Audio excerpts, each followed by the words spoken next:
बरे सग़ीर पाको हिंद इस लिहाज से बहुत ज़्यादा रिच है कि इसके अंदर जहाँ पर मुख्तलिफ़ ज़बानें, मुख्तलिफ़ अक़वाम, मुख्तलिफ़ कौमियतें मौजूद हैं, वहीं या इस मुख्तलिफ़ ज़बानों के अंदर बड़ा अदब हमारे सामने मौजूद है और बड़ा लोक अदब भी हमारे सामने मौजूद है।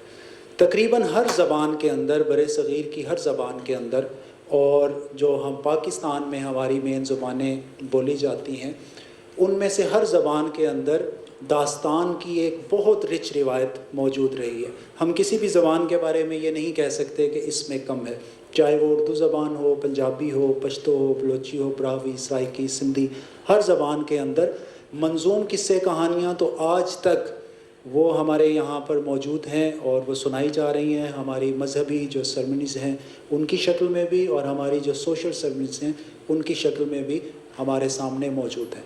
अलबत्ता जो नसरी दास्तानें हैं, नसरी किस्से हैं, वो कुछ ज़बानों के अंदर, जैसे उर्दू के अंदर वो मादूम हो गए थे, लेकिन वो 21वीं सदी के अंदर, ये डिजिटल दौर के अंदर दोबारा उसका एक आगाज़ हुआ और वो एक नई शक्ल में हमारे सामने आई और एक नए अंदाज में हमारे सामने आई। उर्दू में शम्सुर रहमान फ़ारूकी, उन्होंने इसका आगाज़ किया और उनके भांजे महमूद फ़ारूकी ने इंडिया में।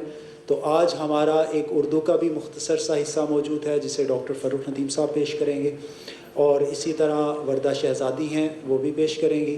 और कनाडा से तशरीफ़ लाई हुई हमारी बहुत ही ऑनरेबल गेस्ट गुरमीत कौर जी, वो पंजाबी में हमारे सामने, वो स्टोरी टेलर हैं और मुख्तलिफ उनका काम इस हवाले से हमारे सामने। अच्छा, सबसे पहले वर्दा शहज़ादी, वो स्टोरी टेलर हैं, उनका यूट्यूब चैनल है और वो मौजूदा डिजिटल दौर के अंदर स्टोरी टेलिंग में अपना हिस्सा शामिल कर रही हैं और जदीद अंदाज में वो स्टोरी टेलिंग कर रही हैं, दास्तान गोई कर रही हैं। मैं उन्हें दावत देता हूँ कि वो तशरीफ़ लाएं और हमारे सामने उसका अमली नमूना पेश करें। शुक्रिया। आज से तकरीबन कोई 200 साल पुराना किस्सा है। कोलू बारखान के मैदान में मरी कबीले का एक जरगा लगा हुआ है। इस कबीले ने दुश्मन के खिलाफ कई लड़ाइयाँ लड़ी हैं, मगर अब एक फैसला कुन जंग की तैयारी है। मशरिक से लेकर मगरिब तक सरदार ने सबको बुलाया हुआ है। सरदार के आगे हथियारों का एक ढेर है, किसी चीज की कमी नहीं। तीर, तलवार, नेज़े, कमान, बंदूकें, सब कुछ है। जंगजू पूरे अज़्म के साथ सीना ताने सरदार के हुक्म का इंतजार कर रहे हैं और सरदार को सिपा सालार का ऐलान करना है, जिसने इस जंग की कमान संभालनी है। सरदार सबके चेहरों की तरफ देख रहा है कि कबीले की इज्जत का सवाल है। कमान ऐसे शख्स के हाथ में दी जाएगी जो जीत की दस्तार पहनाएगा। मजमे पर एक सन्नाटा तारी है। कुछ देर सरदार मजमे पर एक गहरी और मानीखेज निगाह डालता है और उसके बाद एक नाम पुकारता है, सोहराब खान। मजमे में सब एक दूसरे को हैरत के मारे देखने लगते हैं और सबसे ज्यादा हैरत तो खुद सोहराब खान को होती है। सरदार अब इशारे के साथ कहता है, ओ सोहराब खान तुम। सोहराब खान अपने साथियों की सब से निकलकर सरदार के सामने आकर खड़ा हो जाता है। नौखेज दाढ़ी और मूंछों वाला वो खूबसूरत शक्लो शुबाहत का नौजवान, जिसकी आंखों में नफरत की स्याही है, न गुस्से की सुर्खी। हाँ, कबीले की गैरत का अज़्म जरूर है। सब जानते हैं कि वो जरी है, जांबाज है। मैदान में उतरे तो सर हथेली पे रखता है, मगर जब मैदान जंग से लौटता है तो ना अपनी बहादुरी के किस्से सुनाता है, ना अपनी शुजाअत की बड़के मारता है, ना उन सरों का शुमार करता है जो उसकी तलवार की जद में आए, ना उन सीनों की गिनती करता है जो उसके खंजर का शिकार हुए। वो सफ़े अव्वल का सिपाही तो है, मगर सिपा सलार बनने के लिए खाली जज्बा नहीं चलेगा। तजुर्बा भी चाहिए होगा।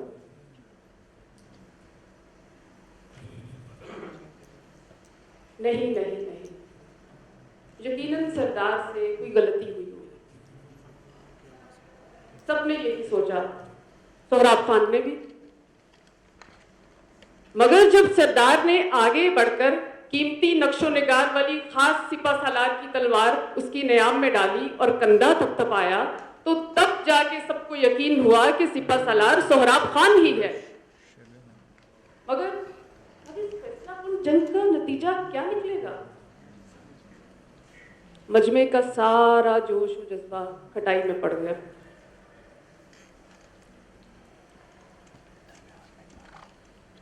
उधर दुश्मन को खबर पहुंची कि सिपा सालार नातजुर्बाकार है, तो उन्होंने जीत की खुशी में वक्त से पहले ही शादियाने बजा लिए।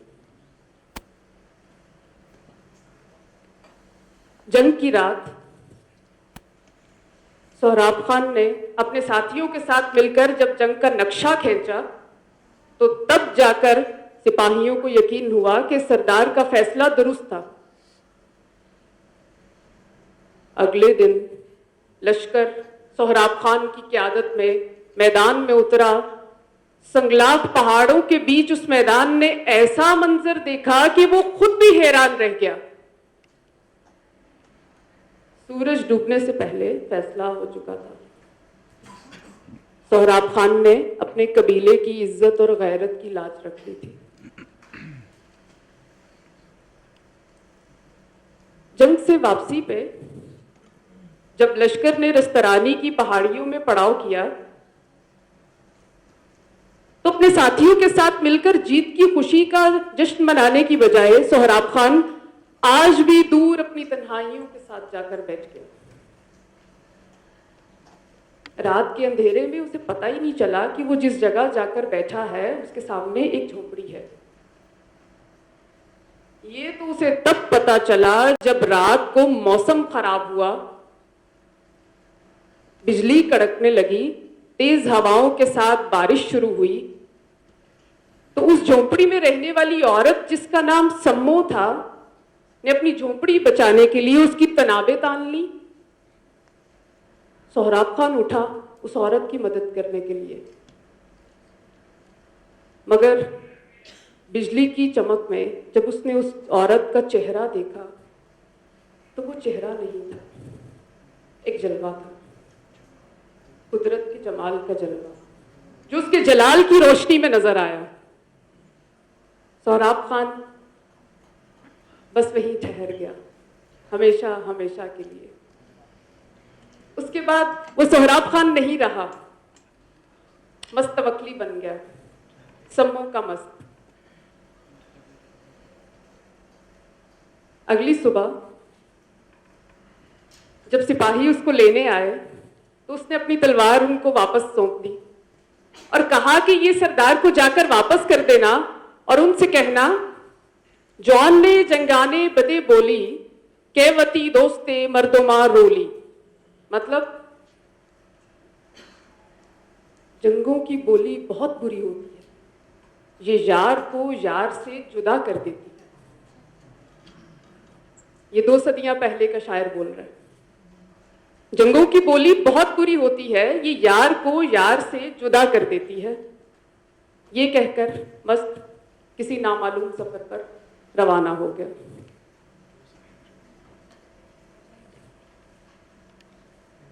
अपने कबीले को जीत की दस्तार पहनाकर सोहराब खान खुद कहीं गायब हो गया था। वो कबीले की आन बान शान तो था, मगर नहीं मालूम कि वो था कहां। लोग उसके बारे में पूछते थे, उसको ढूंढते थे, मगर उसका कहीं सराग नहीं मिलता था। आहिस्ता आहिस्ता उसकी खबरें आने लगी। उसे देखने वाले लोग बताने लगे कि वो सम्मो नाम की किसी औरत का आशिक हो गया और उसे सम्मुल सम्मुल कहकर पुकारता रहता है। वो सम्मो की याद में दीवानावार फिरता रहता है और उसे ढूंढता रहता है, कभी जंगलों में, कभी बयाबानों में, पहाड़ की चोटियों में, कभी दामानों में, कभी चश्मों की ठंडक और मिठास में, तो कभी प्यास के शराबों में, कभी उसकी इत्तला सिंध से आती है तो कभी वो पंजाब की सरहद पर मिलता है। देखने वाले बताते हैं कि वो खुदा की हम्दो सना करता है, रसूलुल्लाह सल्लल्लाहु अलैहि वसल्लम की अकीदत के अशार पढ़ता है और समों की याद में रोता रहता है। अगर कहीं मेहमान ठहरता है तो अपने साथ एक रकाबी समों की रखता है, जैसे वो साथ है, खाने में शरीक है।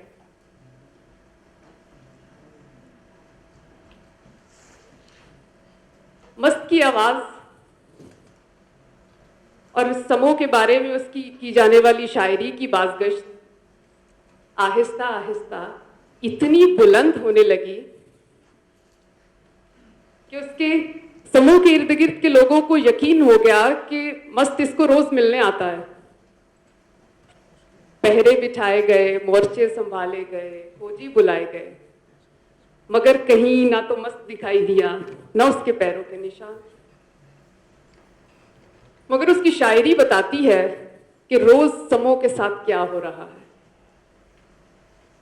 वो किस हाल में है, क्या सोच रही है, वो कहाँ गिर पड़ी, उसे कहाँ चोट आई, कितनी खराश लगी, उसने किस रंग के कपड़े पहने हैं, उसे किस दिन बुखार हुआ है, उसका दुपट्टा किस रंग का है, मस्त को सब मालूम है।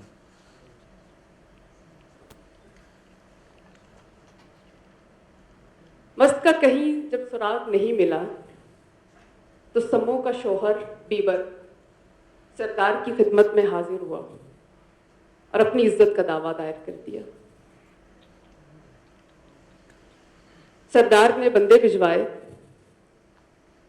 जो मस्त को ढूंढते ढूंढते कहीं दूर दराज कोहे जानदरान के एक गार से उठा के ले आए, जहां मस्त लकड़ी की एक कुटिया बनाकर रहता था और लोगों से कहता था ये समों का घर है जहां मैं रहता हूं। जब सरदार के सामने मस्त हाजिर हुआ तो सरदार के लिए तो वो वही सोहराब खान था जो उसके लिए एक फैसला कुन जंग जीत चुका था। खुश लिबास वो सोहराब खान जिसकी आंखों में एक अलग तरह की चमक थी, अब दुनिया और माफिया से बेखबर एक मस्तहाल आशिक था। वो कहीं से भी वो सोहराब खान नहीं लग रहा था। सरदार ने उस पर अपना गुस्सा उतारते हुए कहा, सोहराब खान, तुम किसी शादीशुदा औरत का नाम लेने की जुर्रत कैसे कर सकते हो? कैसे तवक्कली, कैसे तुम किसी की इज्जत गैरत को ऐसे कैसे उछाल सकते हो? तुम्हारी शायरी मशरिक से लेकर मगरिब तक लोगों की जुबान पर है और उसमें खुदा और उसके रसूल के बाद समों का नाम आता है। लोग समों के बारे में क्या सोचते होंगे, ये तुमने कभी सोचा? मस्त ने बड़े इत्मीनान से जवाब दिया। उसने कहा, मेरा ताल्लुक तो समों की रूह से है, उसके जिस्म से मुझे कोई लेना देना नहीं। मेरा ताल्लुक तो समूह की रूह से है, उसके जिस्म से मुझे कोई लेना देना नहीं। और रूह न किसी की बीवी होती है, न किसी की मलकियत, उसकी ना कोई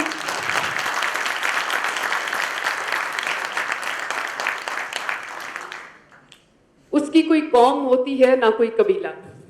उस पर कोई भी अपनी इज्जत और गैरत का दावा नहीं कर सकता। मस्त को सजा देने का कोई जवाब था ही नहीं। उसको किसी ने समों के करीब तक ना देखा था। सरदार ने बहुत सोचा और बिलाखिर मस्त का इम्तिहान लेने का फैसला कर लिया। उसने समों को बुलाया और उसे कहा कि अगर वो दस्त दराजी करे तो उसके लिए मैंने तीरंदाज बिठा दिए, मगर अगर तुम उसकी आंखों में हवस की हल्की सी लकीर भी देखो तो ये खंजर मेरा ले जाओ और उसके सीने में उतार देना। और मस्त को एक पहाड़ की चोटी पर दरख्त के नीचे बिठा दिया। अब फैसले का इख्तियार समूह के पास है, उस मुआशरे के पास नहीं है। और समूह भी तो कोई आम औरत नहीं थी, उस कबीले की सबसे मजबूत, बाकिरदार और पुरवकार औरत थी। वो दुपट्टे में खंजर छुपाए आहिस्ता आहिस्ता चलते हुए मस्त के पास आई। उसने देखा कि मस्त की आंखों में उसे देखने की हवस तो क्या, मतलब उसकी एक झलक बर्दाश्त करने की ताब भी ना थी। मस्त ने उसको ऐसे देखा और गश खाकर गिर पड़ा। उसने खंजर सम्मो ने एक तरफ फेंक दिया, अपने दुपट्टे के पल्लू से मस्त का मुंह साफ किया और वापस सरदार के पास आकर बोलने लगी, खुदा की कसम उसकी निगाहें इतनी पाक हैं जितनी सूरज और चांद की रोशनी होती है। खुदा की कसम उसकी निगाहें इतनी पाक हैं जितनी सूरज और चांद की रोशनी होती है, जितना साफ चश्मे का पानी होता है, जितना शफाफ बारिश का पहला कतरा होता है, जितनी मासूमियत एक मासूम बच्चे की आंखों में होती है और जितनी हया एक हयादार औरत की आंखों में होती है।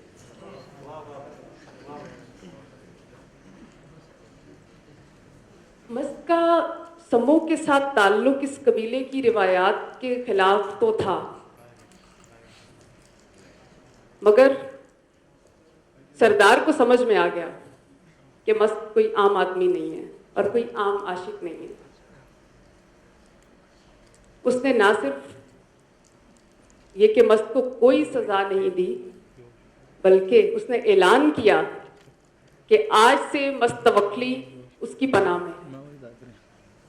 वो कहीं भी जाएगा, कहीं भी रहेगा, सरदार की पनाह में होगा।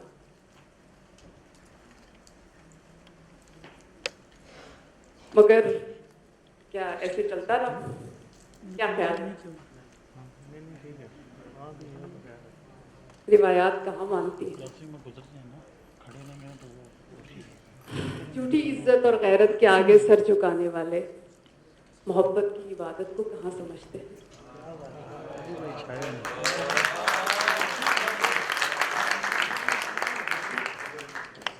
समूह के कबीले के कुछ नौजवान मस्त की आवाज को दबाने के लिए उसका पीछा करने लगे और फिर एक दिन मौका पाकर उन्होंने मस्त को एक पहाड़ की चोटी से धिक्का दे दिया। मस्त इतनी ऊंचाई से गिरा कि गिरने वाले के टुकड़े टुकड़े हो जाए। उधर जब सरदार को पता चला कि मस्त के साथ इन्होंने ये सलूक किया, उसने उन सब नौजवानों को मौत के घाट उतारने का हुक्म दे दिया। उधर समूह की बरादरी भी इकट्ठी हुई, उन्हें भी अपने नौजवानों को बचाना था। फिर से जंग की तैयारियां शुरू हो गई। दोनों लश्कर आमने सामने हुए, मगर इससे पहले कि कोई तलवार उठती, कहीं दूर से मस्त आता हुआ दिखाई दिया। सब हैरत से एक दूसरे को देखने लगे। मस्त चलता हुआ उनके पास आया और समूह की झोंपड़ी के सामने खड़ा होकर कहने लगा, मैं कहान का एक मामूली पहाड़ी मरी था, मुझसे खुदा राजी हो गया और समूह को मेरा वसीला बना दिया। मैं कहान का एक मामूली पहाड़ी मरी था, मुझसे खुदा राजी हो गया और समूह को मेरा वसीला बना दिया। सबकी तलवारें नियाम में चली गई। उन सब ने मस्त को अपना पीर और मुर्शिद मान लिया और उसके आगे सर झुका दिया। आज तक उनके सर मस्त के इश्क के आगे झुके हुए।